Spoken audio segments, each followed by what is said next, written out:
Armand Valère, seul dans son bureau, observe l'écran figé devant lui. Le dossier s'intitule « Affaire Clara Morel, non résolue ».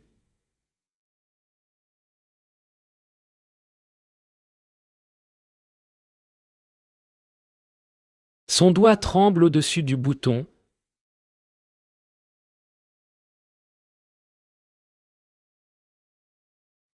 Supprime. La pluie frappe la vitre. Un écho sinistre dans la pièce silencieuse. Il ferme les yeux, respire profondément et clique. Le dossier disparaît. Mais à l'instant précis où la barre de progression atteint 100%, un murmure s'élève du fond de la pièce.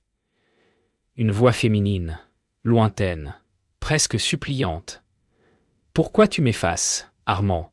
Le cœur du détective s'arrête net.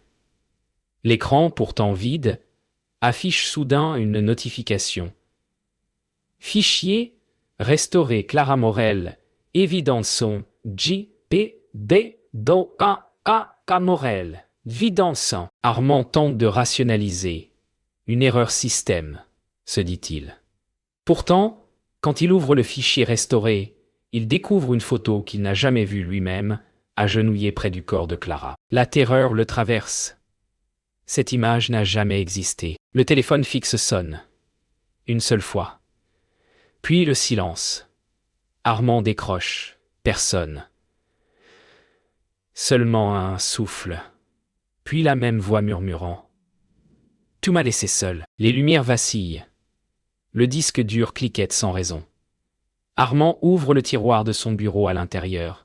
Une clé USB qu'il avait détruite des mois plus tôt. Dessus, une inscription gravée à la main, « Justice ». La voix devient claire. « Tu ne peux pas m'effacer, Armand. » La lampe s'éteint brusquement. Dans l'obscurité, la silhouette de Clara apparaît, cette fois à quelques pas de lui. Ses yeux brillent d'une douleur silencieuse. Le lendemain matin, Armand revient à son bureau. L'ordinateur est éteint, pourtant l'écran s'allume seul dès qu'il approche. Les dossiers qu'il avait supprimés réapparaissent, un à un, accompagnés d'un message clignotant. Elle veut être retrouvée.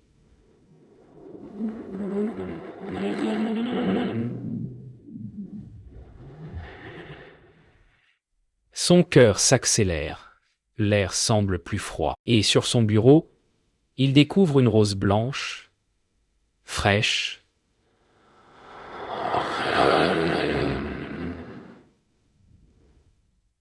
encore couverte de rosée. Armand ouvre un rapport restauré, le texte change sous ses yeux. Les phrases s'effacent, remplacées par des mots nouveaux. Regarde sous la pluie. Il sort brusquement, le souffle court, persuadé que quelque chose l'attend dehors. Sous une pluie battante, Armand traverse la rue, trempé, nerveux. Il s'arrête près d'un lampadaire où autrefois le corps de Clara avait été trouvé. Le trottoir est vide.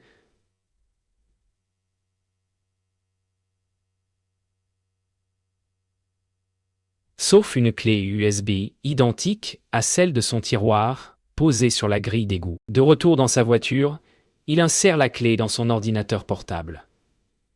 L'écran s'allume et une vidéo commence. Clara Morel, vivante, filmée la veille de sa mort. Elle parle à la caméra. « Si quelque chose m'arrive, Armand Valère saura pourquoi. » Le souffle d'Armand se bloque. Il regarde la vidéo jusqu'à la fin. Dans le dernier plan, Clara regarde directement la caméra et murmure « Tu ne peux pas mentir éternellement. » Puis, l'écran se coupe et son reflet apparaît. Derrière lui, une silhouette se tient dans la pénombre du siège arrière. Les jours suivants, Armand ne dort plus.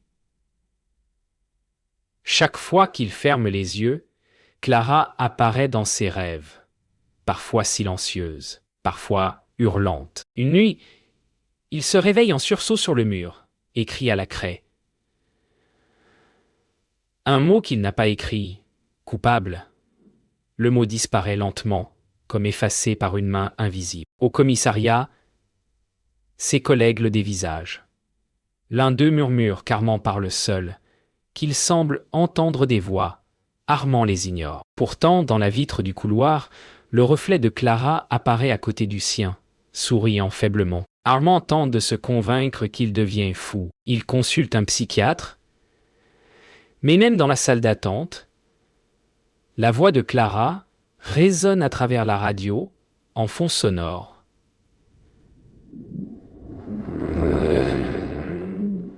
Ne laisse pas gagner. Le psychiatre, perplexe, n'entend rien. Cette nuit-là, la hantise devient physique. Dans sa salle de bain, le miroir se couvre de buée. Il passe la main pour l'essuyer, mais derrière son reflet, il voit Clara, debout, les yeux pleins de larmes. Elle tend la main, et le miroir se fissure soudain. Armand s'effondre sur le sol. Les morceaux du miroir vibrent, formant lentement une phrase « Regarde la vérité en face ». Il comprend enfin que Clara ne cherche pas à le punir, mais à le forcer à affronter ce qu'il cache. La vérité sûre, sa mort. Armand suit l'indice laissé sur le miroir, un nom griffonné dans ses souvenirs. Émile Renaud, ancien voisin de Clara. Il trouve sa porte entr'ouverte, l'odeur d'humidité mêlée au métal. Dans le salon, Émile gît au sol, la peau livide, les yeux fixés sur un plafond jauni. Sur la table, un téléphone brisé et une enveloppe vide. Gravée au couteau sur le bois, trop tard. Armand comprend qu'on efface les témoins un par un. Des pas dans le couloir. Armand ouvre brusquement Marc Delcourt, carnet à la main, le fixe. Vous étiez attendu, le journaliste sait. Il évoque des virements, des menaces et un nom prononcé à mi-voix par Émile avant sa mort. Armand le fusille du regard. Tu veux jouer au héros? Alors écoute, quelqu'un au-dessus de moi a couvert le meurtre.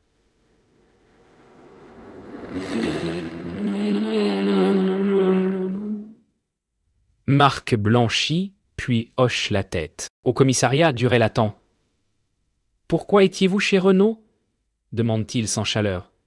Armand ment mal. Duret sourit, un sourire qui n'atteint pas ses yeux. Vous confondez hantise et faute professionnelle. Armand sent la menace sous les mots. En quittant le bureau, il entend la voix de Clara. À peine un souffle, c'est lui. Et le silence retombe, lourd. La nuit, Armand sent qu'on le suit. Dans une ruelle déserte, deux silhouettes se détachent, rapides, sûres d'elles. Il court, glisse, se plaque derrière un conteneur. Un couteau griffe le métal à quelques centimètres de son visage. Abandonne l'affaire, siffle une voix. Armand serre les dents et fonce, bousculant l'ombre disparaissant dans la pluie. Essoufflé, Armand se réfugie dans un cybercafé désert. Il branche la clé USB retrouvée près du corps de Clara Pointin. Un dossier caché s'ouvre, des relevés bancaires, des accès sécurisés. Un nom récurrent, Duret. La dernière vidéo montre Clara, terrifiée, disant « Il m'a promis le silence !» Le sang d'Armand se glace. La vérité a un visage. Armand verrouille les stores et branche la clé USB sur un ordinateur isolé. Le spectrogramme d'un ancien enregistrement se dessine, mais les fréquences forment des lettres. Archive. Sous-sol. Serveur B. Clara parle à travers le bruit. Marc rejoint Armand en silence, pose un dictaphone sur la table et murmure «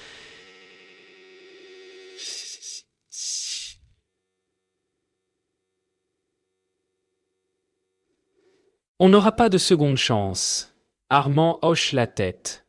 L'air devient glacé. Une dernière ligne clignote ce soir. Les fichiers effacés se réécrivent devant eux. Les timestans reculent, les visages se clarifient, les voix se démêlent. Une vidéo montre Clara entrant au commissariat, laissant une enveloppe à Duret. Armand avale difficilement. Il l'a prise et il la fait taire. Marc enregistre l'écran, chaque frame comme une confession arrachée au temps. Ils descendent au sous-sol. Porte blindée, badge requis. Marc détourne la caméra de surveillance avec un aimant bricolé. Armand crochette la serrure. Derrière, L'allée des serveurs ronfle comme une bête. Au fond, serveur B, l'écran de contrôle affiche une connexion distante. Durée admin. Clara souffle à l'oreille d'Armand des branches. Il inspire, puis tire la prise. Les écrans se rallument sur batterie. Une fenêtre s'ouvre Durée en visioconférence, visage figé. Vous comprenez mal, Valère? Ce dossier n'existe pas. Armand fait défiler les preuves. Implacable. Clara traverse le flux, brouillant l'image. Sur la joue de Durée apparaît une éclaboussure de neige numérique qui forme un mot, mensonge. La connexion se coupe. Armand lance l'upload vers un serveur externe. Une horloge s'affiche 12%, 38%, 71%. Les portes du sous-sol s'ouvrent des pas, des voix. Marc serre la sangle de sa caméra. Les lumières vacillent. « Tiens bon !» murmure Armand. À 99%, tout s'éteint, puis une clarté froide coule des racks. Clara alimente le courant. 100%. Envoi réussi. La vérité vient de sortir. L'aube racle les toits. Armand fixe les notifications qui explosent sur l'écran. Les preuves circulent. Irréversible. Yoga, on ne peut plus revenir en arrière. Yo Marcopine. Silencieux. Dans le reflet noir de la télévision éteinte, Clara se dessine, presque apaisée. Yoga, amène-le à parler, Armand. Yo, il compose le numéro de Durée. Yobé parking souterrain. 20 minutes. Seul. Yo, le souffle d'Armand se fait lame. La chasse s'inverse. Parking étouffant, odeur d'essence et de béton mouillé. Durée impeccable, lisse, la voix tranchée, oboé. Vous avez trahi la maison. Valère. You. Armand sourit sans joie.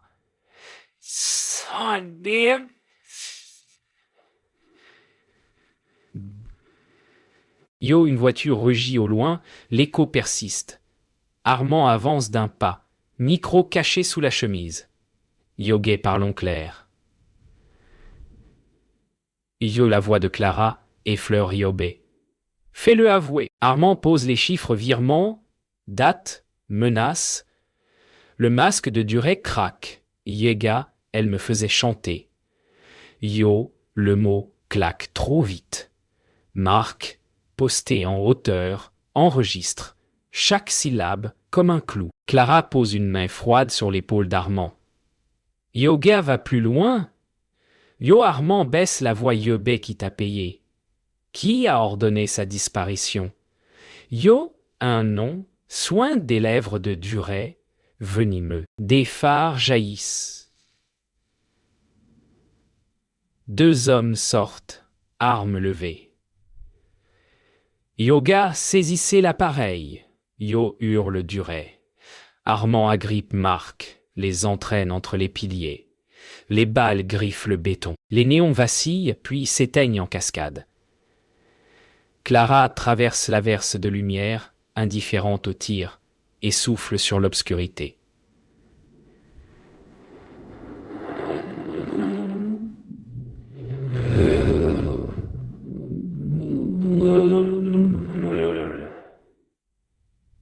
Yo, crie Armand. Le doute fige.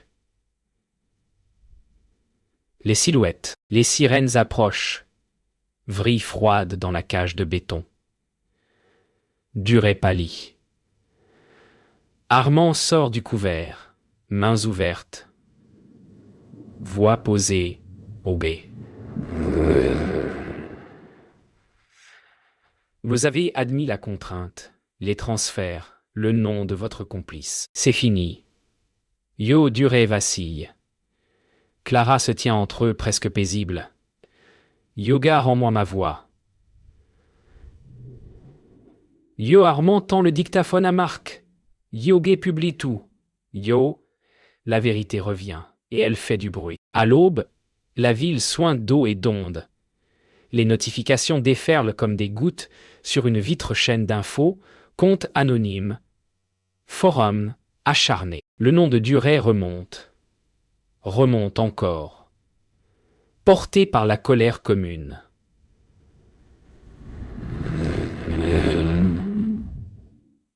Armand, silencieux, coupe le son, il sait que le bruit n'est plus nécessaire. Ogé, tu as rendu ta part au monde, Yeux souffle Clara, si près qu'il sent le froid de sa parole.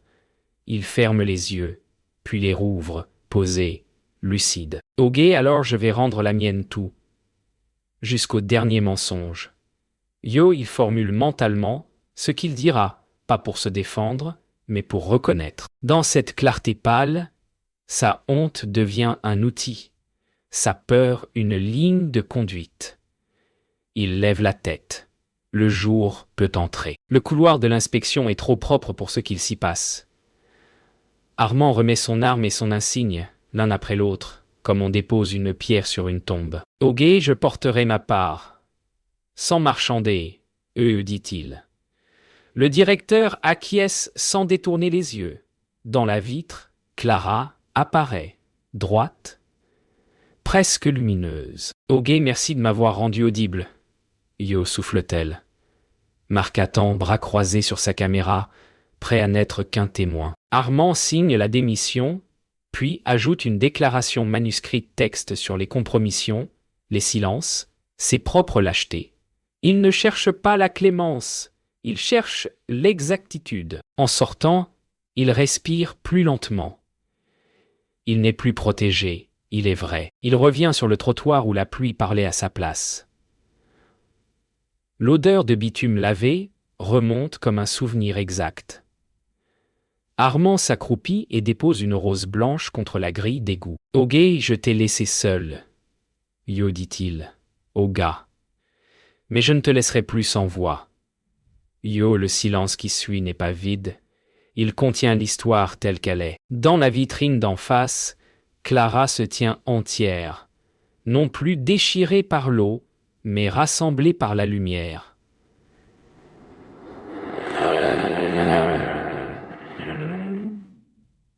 Yoga, tu m'as retrouvé, Yo, répond-elle. Il incline la tête et ce geste suffit. Rien ne réclame d'autre preuve. Le vent tourne, léger, et les nuages s'ouvrent. Le monde, pour une seconde, paraît respirer au même rythme qu'eux. Les marches du tribunal hurlent sous les flashs. Duret descend, encadré, visage fermé comme une porte scellée. Les micros s'avancent. Marc filme, imperturbable, chaque pas, chaque clignement. Armand observe depuis l'ombre d'un portique. Il ne jouit pas de la chute, il constate la gravité. Yogé, la vérité tient debout. Yo, murmure Clara à ses côtés. Yoga, elle porte son propre poids. Yo, quelques passants applaudissent. D'autres détournent le regard. Le monde se partage toujours. Armand ne se partage plus. Il reste entier, malgré la perte. Il pense à ce qu'il écrira.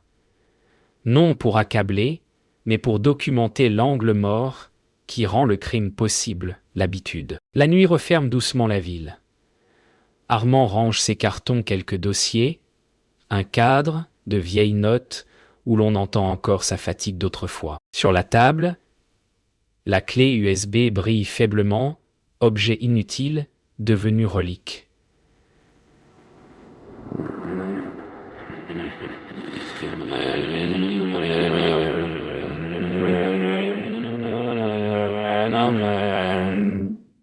Yo, oh, dit-il, vers la fenêtre entr'ouverte. Un courant d'air, un frisson, puis la paix. Il croit entendre, très loin, le bruissement d'une robe mouillée qui s'éloigne. Dans l'escalier, des pas hésitent. Une jeune agente ouvre une enveloppe anonyme glissée sous la rampe. Un nom griffonné, une adresse, un motif. Le monde recommence déjà à parler. Armand sourit sans joie ni tristesse, un sourire en équilibre. Il n'a plus d'insigne. Il a mieux. Il a la suite.